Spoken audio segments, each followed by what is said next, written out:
Il y a quelque chose qui est utilisé beaucoup dans le monde, le préservatif, mais à l'église, on n'en parle pas. Vous voyez les...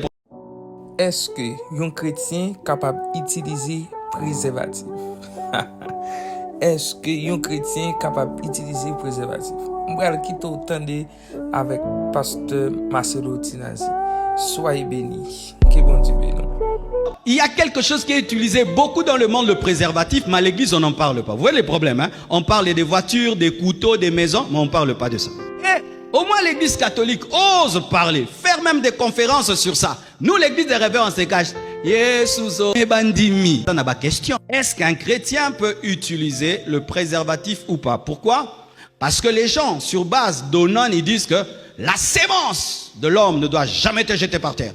Quand tu jettes, c'est un gâchis, frère. Mais scientifiquement, dans un jet de l'homme, il y a plus d'un million de sperme. Maintenant, quand même, la femme attrape une grossesse, même 2, même 10. Il y a des millions qui sont jetés, perdus et qui pourrissent là-bas. C'est aussi le gâchis. Non, en soi, Dieu veut enseigner ceci, que ce sont les courageux qui gagnent. Si vous ne savez pas.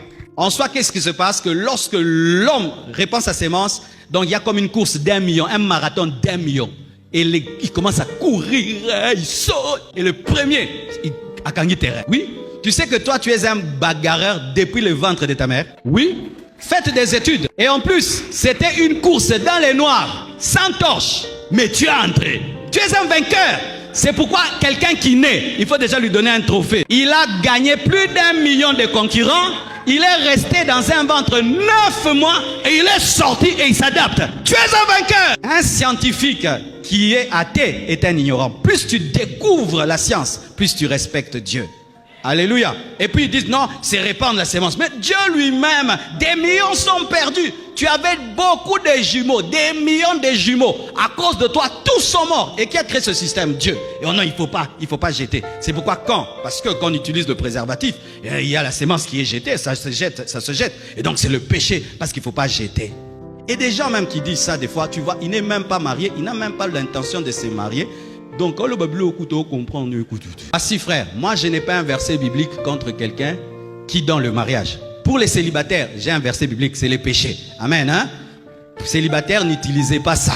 Parce que si tu lis ça, tu vas avoir l'intelligence. Parce que le célibataire non protégé est protégé. Parce qu'il dit, je peux avoir une grossesse.